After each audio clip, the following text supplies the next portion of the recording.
हमारे साथ खास मेहमान जुड़ गए जिनके साथ हम ये जो बड़ी और अहम बैठक हो रही है जम्मू कश्मीर को लेकर उस पर बात करेंगे। हमारे साथ ज़ीशान जावेद मौजूद हैं। ज़ीशान जावेद राणा प्रवक्ता है नेशनल कॉन्फ्रेंस के। बहुत स्वागत है आपका हमारे साथ जुड़ेंगे हमारे साथ। इसके अलावा ताहिर सईद मौजूद हैं, प्रवक्ता हैं पीडीपी। हमारे साथ गुरु प्रकाश मौजूद हैं जो प्रवक्ता हैं बीजेपी के। हमारे साथ राम कृपाल सिंह जी मौजूद हैं, वरिष्ठ पत्रकार हैं। मेरे सहयोगी अमोद हमारे साथ मौजूद हैं जो प्रधानमंत्री आवास के बाहर ही मौजूद हैं, वहाँ से हमें लगातार हर जानकारी देते रहेंगे। और कुमार कुंदन जिनसे अब से कुछ देर पहले मैं बात करी थी, फारूक अब्दुल्ला के घर के बाहर मौजूद हैं, उनसे भी हम लगातार जानकारी और अपडेट लेते रहेंगे इस बैठक से जुड़ी हुई। लेकिन बड़ा सवाल है, सबसे पहले राम कृपाल जी अगर मैं आपसे शुरुआत करूं और उसके बाद गुरु प्रकाश जी के पास भी जाऊंगी। ये जो बैठक है आज, इसमें क्या अभी तक लग रहा है जो नेता बाहर निकले हैं सबने ये कहा है कि वो बाद में आकर मीडिया से जाहिर सी बात है बात करेंगे क्योंकि मीटिंग का एजेंडा उन्हें नहीं मालूम, लेकिन एक पॉजिटिव नोट दिखाई दे रहा है। क्या सब कोई अपनी बात रखना चाहते हैं और कश्मीर की जो समस्या है, कश्मीर में जो गतिरोध है, उसे खत्म करने की दिशा में अहम कदम है और उस तरफ सब सकारात्मक रूप से आगे बढ़ रहे हैं?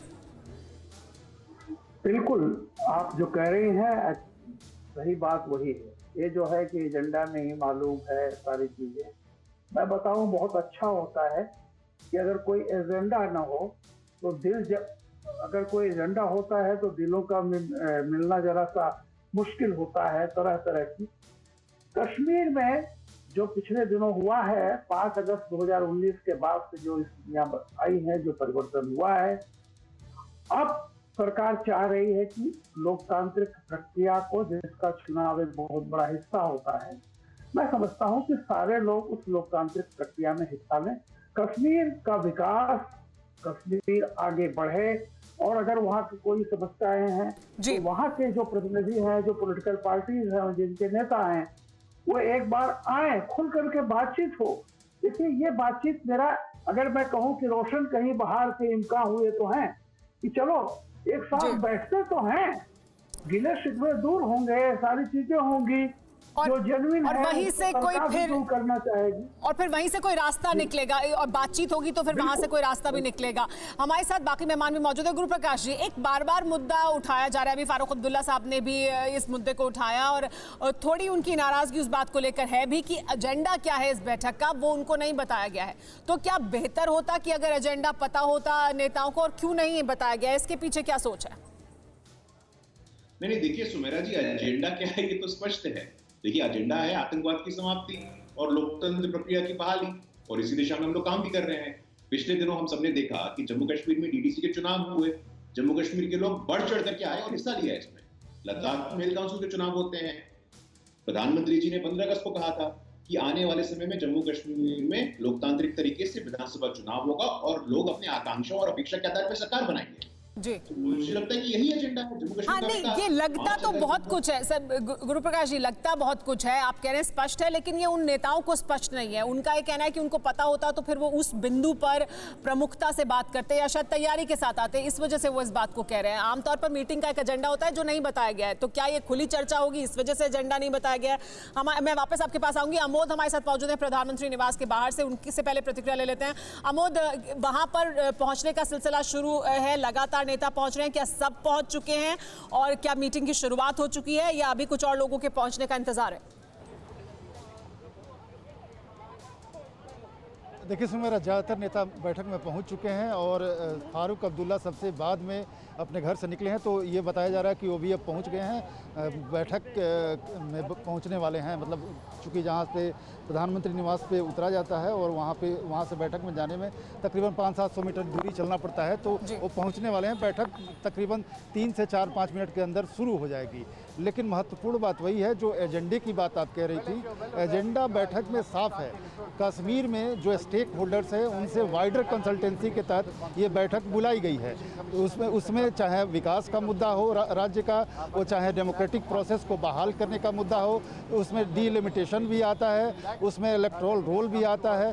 तमाम ऐसे इशूज़ हैं जो वहाँ के लोकल राजनीतिक दलों के मन में हैं, उन विषयों पर आज चर्चा किया जाएगा। इसलिए कोई एजेंडा खुलकर नहीं दिया गया है, जिसके मन में जो भी विषय है उसको सुना जरूर जाएगा और उसको प्रधानमंत्री की तरफ से एड्रेस भी किया जाएगा। जम्मू कश्मीर कश्मीर के जो एलजी हैं मनोज सिन्हा, वो इस बैठक में सबसे पहले अपनी बात रखेंगे। तकरीबन ये बताया जा रहा है सूत्रों के द्वारा कि 20 से 25 मिनट बोल सकते हैं वो कि पिछले 1.5 से 2 सालों में जम्मू कश्मीर में केंद्र सरकार ने क्या किया है जो पिछले 60 से 70 सालों में नहीं हुआ था। तो ये सब ऐसे मुद्दे हैं तो जिस पर डिटेल में चर्चा होगी। और मुझे लगता है कि आज की बैठक ओपन एजेंडा रखा गया है ताकि हर कोई अपनी बात रख सके, सारे मुद्दों पर एक मोटी मोटी चर्चा हो सके, इस वजह से इसका ओपन एजेंडा रखा गया है। और जो आप बता रहे हैं वो बहुत अहमियत रखते हैं कि सबसे पहले एलजी वहां पर बताएंगे कि क्या कुछ किया गया है, अभी तक क्या कुछ हुआ है, सरकार ने क्या किया है और क्या उन्होंने देखा है इस 1.5 साल के दौरान जम्मू कश्मीर में और कैसे आगे बढ़ सकते हैं। हमारे साथ ताहिर सईद मौजूद हैं, पीडीपी के नेता हैं। ताहिर सईद साहब, लेकिन अभी जब फारूक अब्दुल्ला साहब निकले, उनसे पूछा गया कि महबूबा मुफ्ती ने एक बयान दिया था पाकिस्तान को लेकर, उस पर क्या कहेंगे, तो उन्होंने कहा कि वो उनका बयान है, यहाँ पर हम सिर्फ जम्मू कश्मीर की बात करने के लिए आए। तो क्या ये इसको अलग रख के देखा जा रहा है? गुप्कार के भीतर भी जो महबूबा मुफ्ती ने कहा उसके लिए कोई एक मत नहीं है, इस वक्त सिर्फ जम्मू कश्मीर फोकस होना चाहिए था। देखिए, मुझे फारूक साहब के बयान के बारे में कोई इल्मियत नहीं है और ना मैं उस पर कोई कमेंट करना चाहूँगा जी, लेकिन उन्होंने कहा कि वो उनका निजी बयान है, अभी हमने सुनवाया। मैंने सुमेरा जी, मैंने क्लियर कर दिया है कि मैं फारूक साहब के उस बयान पे कोई कमेंट नहीं करना चाहूँगा। जी ताहिर सईद साहब, लेकिन ये तो बताएंगे आप कि अभी यहाँ पर पीडीपी के नेता, पीडीपी की वरिष्ठ नेता पहुंची हैं, महबूबा मुफ्ती, क्या है एजेंडा, क्या वो बातें रखना चाहेंगी प्रधानमंत्री के सामने और इस बैठक के दौरान? देखिए, हमने पहले भी क्लियर कर दिया है कि हमारा स्टैंड क्या है और हम क्या बात रखना चाहते हैं वहाँ पे मीटिंग में। क्योंकि जो मीडिया के हवाले से जो 2-3 दिनों से कुछ खबरें आ रही थी डिलिमिटेशन, स्टेटहुड के हवाले से, हमने कह दिया कि डिलिमिटेशन का ना तो हम हिस्सा है और ना हम उसका हिस्सा बनेंगे। दूसरी बात, जहाँ तक इलेक्शन का ताल्लुक है, इलेक्शन जब ये चाहेंगे, इनको लगेगा, क्योंकि ये अपनी मर्ज़ी के मुताबिक हैं, अपनी मर्ज़ी के मालिक हैं, जब इनको लगता है कि पार्लियामेंट चुनाव कराना चाहिए ये कराते हैं, असम्बली का कराना चाहिए ये कराएंगे। इसमें भी हमें पता है कि इनके जो कुछ भी है इंटेंशंस हैं वो हम अच्छी तरह से जानते हैं। रही तीसरी बात जो है स्टेटहुड की, तो जो खबरें अभी आ रही हैं, हमने उसमें भी कह दिया है कि स्टेटहुड का जो है वो प्राइम मिनिस्टर ऑफ इंडिया ने, होम मिनिस्टर ऑफ इंडिया ने खुद कह दिया है कि भाई हम वहाँ पे जो है जम्मू कश्मीर में स्टेटहुड को रेस्टोर कर देंगे। तो अगर ये वाकई जम्मू कश्मीर के लोगों का जो एतमाद है, वो भरोसा जीतना चाहते हैं, तो एज ए CBM जो है इनको फौरी तौर पर स्टेटहुड जो है वो रेस्टोर करना चाहिए। जहाँ तक हमारे एजेंडे की बात है, हम क्या बात करना चाहते हैं, हमने कहा है कि 4 अगस्त और 5 अगस्त 2019 को जो कुछ हुआ है हम उसके खिलाफ है। हम मानते हैं कि वो अनकॉन्स्टिट्यूशनल है, गैर जमहूरी है और गैर आईनी है, हम उसके खिलाफ है और उसके हवाले से जो हमारा स्टैंड है, हमारी नेता जो है वो वहाँ पे वही स्टैंड रखेगी। तो क्या मतलब ये समझा जाए कि वो सिर्फ इसी के बारे में बात करेंगे कि आपने 370 हटाया और उसके अलावा कोई और बात नहीं करेंगी? नहीं, देखिए, कश्मीर के विकास को लेकर, कश्मीर में कैसे आगे बढ़ा जा सकता है, लोकतांत्रिक प्रक्रिया को कैसे आगे बढ़ाया जा सकता है, इन सब मुद्दों पर वो कोई बात नहीं करेंगे। देखिए 370 से सब चीज़ें जुड़ी हुई हैं। ये 370 को आप आइसोलेशन में ना देखें, एब्रोगेशन को आप आइसोलेशन में ना देखें। वो जब बात करेंगी तो 370 के साथ उसके बाद जो जिस तरह की डिसएम्पावरमेंट यहाँ पे हुई, जिस तरह की डिस्ट्रक्शन यहाँ पे हुई, आप विकास की बात कर रहे हैं। मैं आपको आपके बीजेपी के वहाँ पे नेता बैठे हैं, आप उनसे पूछ लीजिए, मुझे आप एक एग्जाम्पल दीजिए, जम्मू कश्मीर में नई कौन सी ईंट लगी है, नया कौन सा प्रोजेक्ट उन्होंने शुरू किया है? एक नई ईंट नहीं लगी है। केंद्रीय मंत्री यहाँ पे आ गए, यूनियन मिनिस्टर्स करोड़ों रुपए उन्होंने खर्च किए, एक नया प्रोजेक्ट उन्होंने शुरू नहीं किया।